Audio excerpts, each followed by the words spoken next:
Hola, mi nombre es Valentina Holguín y el día de hoy vamos a hablar acerca del confucianismo y del taoísmo. A manera de introducción entonces, vamos a hablar acerca de China. China es un país o un lugar multiétnico. Allí se han encontrado un montón de poblaciones diferentes, de religiones diferentes, y tenemos que recalcar que fue la escritura la que principalmente reunió a todas estas poblaciones y permitió su convivencia y su supervivencia.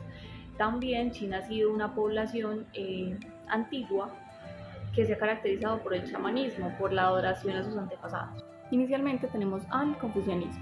El confucianismo nace con Confucio. Se dice también que fue uno de los que primeramente trajo el humanismo a China, es decir, el encargado del humanismo chino de alguna manera. Esto se dice porque su teoría se basa en poner cierta prioridad en el hombre y en el ser más que en deidades, en dioses y en situaciones o momentos que se adoraban en China en ese momento.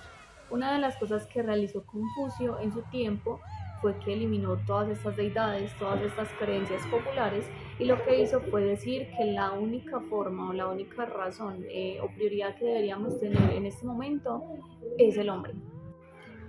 Algunos autores incluso consideran que el confucianismo no es como tal una religión, sino en realidad una doctrina o una forma en que la sociedad se puede basar para existir o para convivir o para, por ejemplo, la política. Es usada mucho también en política. Algunas de las características del confucianismo son: su representante es Confucio, esto ya lo sabemos desde el inicio.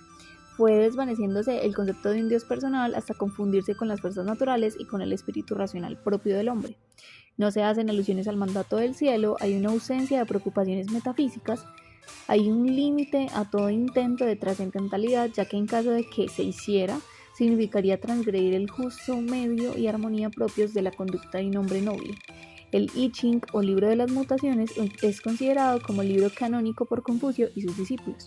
Confucio pregonó durante su vida lo que él llamaba la rectificación de los nombres, es decir, los individuos deben cumplir con las responsabilidades y deberes que les corresponden según sus nombres o función en la estructura social. La virtud de la justicia recobra un sentido importante, ya que se obliga al hombre en sociedad a realizar aquellas acciones que deben ser hechas por sí mismo.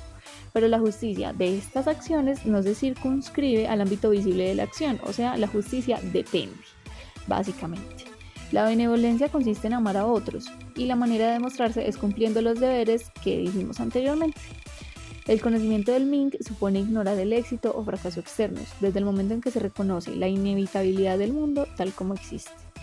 La piedad filial surge como concepto, y su significado es el respeto por todo cuanto pertenece al mundo de los padres, el culto de lo antiguo, la veneración de la tradición, el respeto por cuanto pudieron haber hecho los predecesores, etc.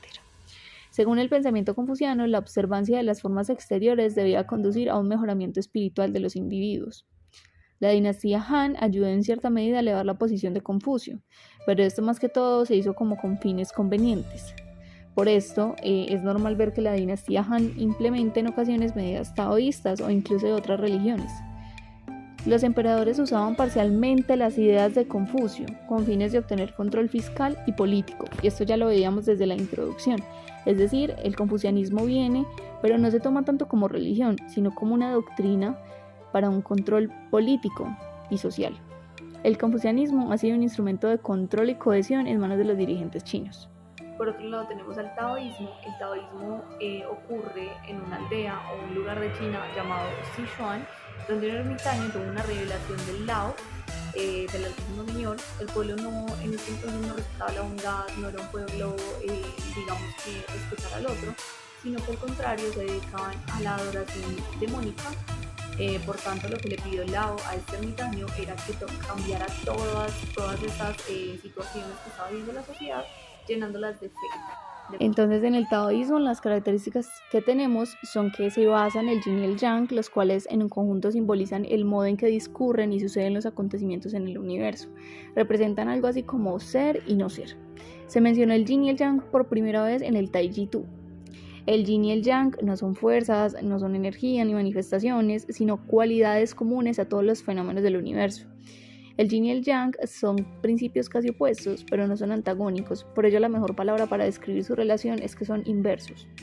El yin no puede existir sin el yang, igualmente que el yang no puede existir sin el yin. Ningún fenómeno es totalmente yin ni ningún fenómeno es totalmente yang. El yin y el yang tienen 5 principios: el principio de infinitud, principio de oposición, principio de interdependencia, principio de crecimiento y decrecimiento, principio de intertransformación. Aunque generalmente lo que hacen los autores para explicarlos o para dar su teoría o sus pensamientos al respecto es que unen los 4 últimos en pares. Entonces quedarían oposición, interdependencia, crecimiento de crecimiento e intertransformación. Es decir, quedaríamos como con 3 principios. Entonces, el primer principio es la oposición interdependencia, y ella implica reconocer que al mencionar una cualidad existe su opuesto. Al mencionar a alguien alto se entiende la existencia de alguien bajo, y así con todo en el mundo. Si mencionamos al sol, se menciona a la luna. El crecimiento y decrecimiento explica que es indispensable que si uno de los principios crece, el otro decrece. Es la expresión del cambio, de la mutación. Si hay un exceso de alguno y una deficiencia de otra, esto va a llevar a un cambio.